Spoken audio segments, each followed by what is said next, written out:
নারী টি-20 বিশ্বকাপ মাঠে গড়ানোর ৬০ দিন আগে শুরু হলো ট্রফি ট্যুর।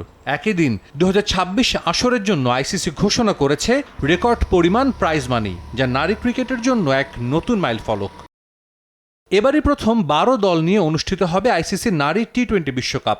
দল বাড়ার সঙ্গে ১০% প্রাইজ মানি বাড়িয়েছে ক্রিকেটের নিয়ন্ত্রক সংস্থা। বিশ্বকাপের ১০ম আসরে মোট প্রাইজ মানি দেয়া হবে $৮.76 মিলিয়ন।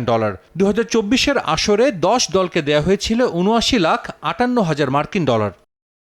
এবার চ্যাম্পিয়ন দলের ঘরে যাবে $২.34 মিলিয়ন মার্কিন, আর রানার্স আপ দল পাবে $১.17 মিলিয়ন।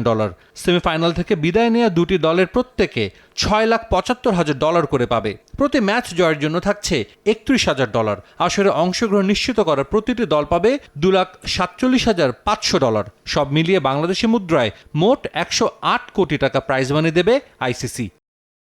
পুরুষদের সঙ্গে দিন দিন বাড়ছে নারী ক্রিকেটের জনপ্রিয়তা। আইসিসির প্রধান নির্বাহী সংযোগ গুপ্তার কণ্ঠেও ঝরল সেই অগ্রযাত্রার সুর। ক্রিকেটের এই শীর্ষকর্তার মতে এই বিনিয়োগ কেবল খেলার মান বাড়াবে না, বরং বিশ্বজুড়ে নারী অ্যাথলিটদের প্রভাব ও সামাজিক মর্যাদাকেও নতুন উচ্চতায় নিয়ে যাবে। আইসিসি নারী টি-20 বিশ্বকাপকে ১২ দলে সম্প্রসারণ ও রেকর্ড পরিমাণ পুরস্কার একটি শক্তিশালী ও প্রতিযোগিতামূলক বৈশ্বিক খেলা গড়ে তোলার প্রতি আমাদের অঙ্গীকারকেই তুলে ধরে। নারী ক্রিকেটের এই ধারাবাহিক উত্থান বিশ্বমঞ্চে নারী ক্রীড়াবিদদের ক্রমবর্ধমান প্রভাব ও প্রতিপত্তিকেই প্রতিফলিত করে।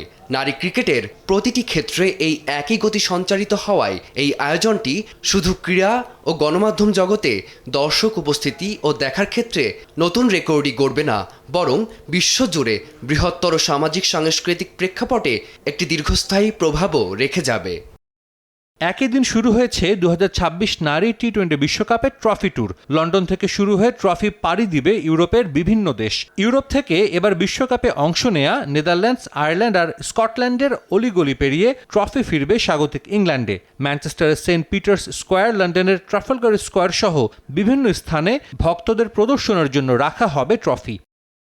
আগামী ১২ জুন শুরু হবে আইসিসির নারী টি-20 বিশ্বকাপ। টানা ৭মবারের মতো অংশ নিচ্ছে বাংলাদেশ। এ গ্রুপে শক্তিশালী ভারত, অস্ট্রেলিয়া, সাউথ আফ্রিকা ছাড়াও পাকিস্তান ও নেদারল্যান্ডসের বিপক্ষে লড়বে নিগার সুলতানা জ্যোতির দল।